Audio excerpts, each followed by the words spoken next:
Hello everyone. Welcome to our session. Today we're diving into Mega Goal 1.2. Unit 7, you've got mail writing. This is the first slide, so I want to start by saying how excited I am to be here with you. We'll explore some important skills related to writing emails.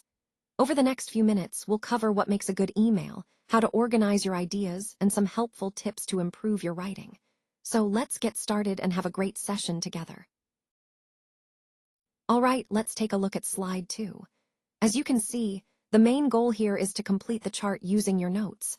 This will help reinforce your understanding of the email structure we've been discussing. Next, you'll answer some questions about the email, which will test your comprehension and help you practice applying what you've learned. Then, you'll move on to writing an email to a friend correctly, putting those principles into action. After that, you'll read the email carefully to find specific information, sharpening your skills in extracting key details.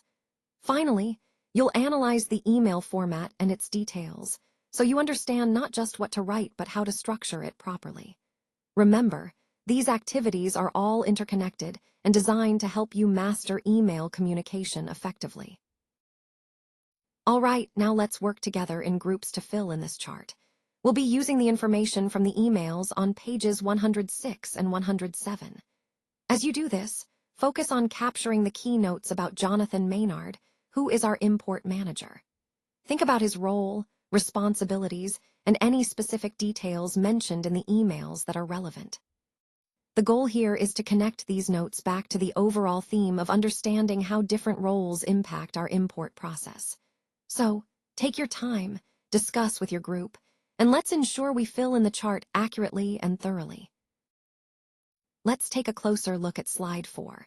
Here, we're focusing on the various types of communication you might use in a professional setting. For example, when you're reaching out to your best friend or a colleague like Melanie, your tone will typically be friendly and informal. But when you're exchanging business information or replying to proposals, your tone should be more formal and clear. You'll notice phrases like to inform and ask for information, which highlights the importance of clarity and purpose in your messages. Whether you're asking about pending visits, whether in Paris, or new suppliers, being specific helps your recipient understand exactly what you need. The slide also features closing phrases like best regards and I'm really looking forward to seeing you again, which are essential for maintaining professionalism while also showing warmth and enthusiasm. Additionally, it's important to recognize the different ways we address colleagues or clients, like Dear Mr. Rogers, Hi Olivia, or simply Melanie, depending on the level of formality. Finally, note the personal touches, such as please email me as soon as you make your final travel arrangements, which encourages prompt communication, and how's work and how's Paris? A friendly way to ask about personal and professional updates. All these elements come together to create effective, respectful, and engaging communication, which is a key theme in this part of our presentation. Let's take a closer look at exercise B here. We're focusing on understanding how this particular exercise demonstrates the core concepts we've discussed so far. Notice the way it emphasizes key skills such as analysis, problem solving, or application of theory. It's important to see how these elements come together in practice, reinforcing the overall theme of the presentation. By examining this exercise, we can better grasp how these principles are applied in real-world scenarios, which is essential for developing a deeper understanding. So, as you review this, think about how it connects to the bigger picture and the techniques we've been exploring. Today, I want to talk about the importance of reading and listening as key tools for learning and growth. When we read, we have the opportunity to explore new ideas, gain insights, and deepen our understanding of different topics. It's like having a conversation with the author, where we can reflect on their perspective and connect it to our own experiences. Listening, on the other hand, allows us to absorb information from others, whether through podcasts, conversations, or presentations. It's a powerful way to learn from different voices and viewpoints, especially when we're trying to understand complex concepts or stay updated with the latest trends. Both reading and listening are essential because they complement each other. Reading helps us process written information at our own pace, while listening can be more immediate and engaging, often sparking new ideas through dialogue.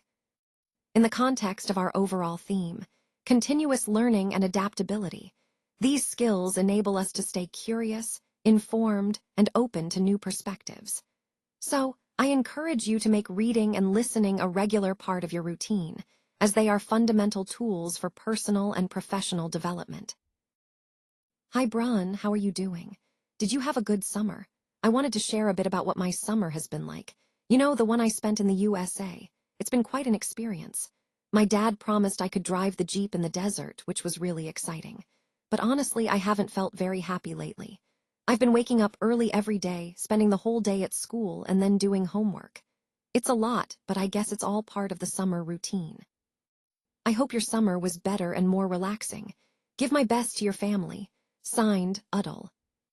So let's consider the question, which email is similar to, and how do you know? When comparing emails, there are a few key elements to look at. First, the opening line sets the tone and helps us understand who the sender is and what the email is about. Next, the closing is important because it often includes the sign-off and can give us clues about the relationship or level of formality. The sign name at the end also helps identify the sender and their role or connection to us.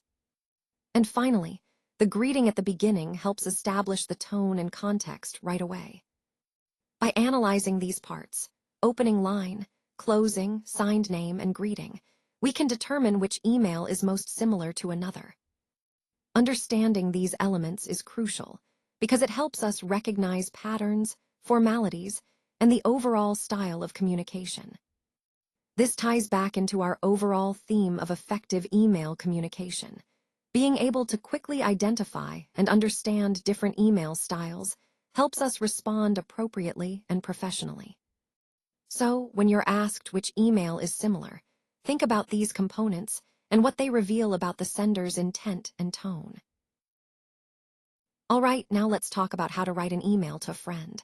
When you're reaching out to someone you know well, it's important to keep the tone friendly and relaxed. Start with a warm greeting to set a positive tone. Then, share your news or questions clearly, but don't forget to be conversational and genuine. Remember, the goal is to connect and make your friend feel like they're right there with you. Use simple language and keep your message organized so it's easy to follow.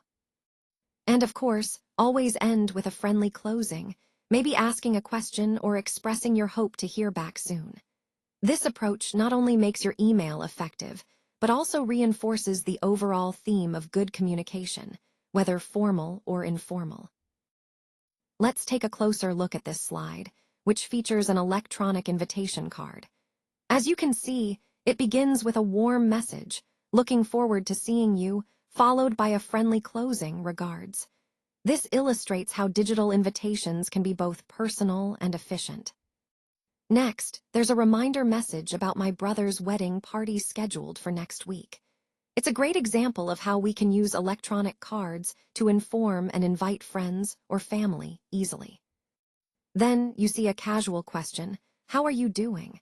which helps keep the tone friendly and engaging, showing that these messages are not just formal but also personal. Finally, there's a simple greeting, "Hi, Sarah," and the word writing, which emphasizes the act of composing these digital messages. Overall, this slide highlights the importance of electronic invitations as a modern, convenient way to communicate significant events. They allow us to maintain a warm, personal connection while being quick and accessible. This fits into our broader theme of how digital communication tools are transforming the way we connect with others. Let's take a closer look at how to write your own email to a friend using the words from the chart. In the example on the slide, you can see how the message is structured. It starts with a friendly greeting, "Hi, Sarah," which sets a warm tone. Then, you ask about how she is doing and express that you miss her and want to see her soon. Next, you introduce the main purpose of the email, which is to remind her about your brother's wedding party next week. This is an important detail, so you want to be clear and inviting. Then, the message describes the event as a delightful day and invites her to be part of your happiness. Notice the friendly and welcoming language used here. You also mention that you are waiting for her arrival, which adds a personal touch. Finally, you express that you are looking forward to seeing her and close with a warm sign-off. Regards, followed by your name, Nada. The key points to remember are: start with a friendly greeting, mention the reason for your email clearly, include inviting and positive language, and end with a warm closing. Using these elements helps you communicate effectively and maintain a friendly tone. This exercise connects to the overall theme of practicing writing personal emails, which is a useful skill for everyday communication. Let's take a look at the final slide, which focuses on the workbook reference and homework. On page 298 of the workbook, you'll find an exercise labeled N. This is a valuable opportunity to apply what we've discussed today and deepen your understanding.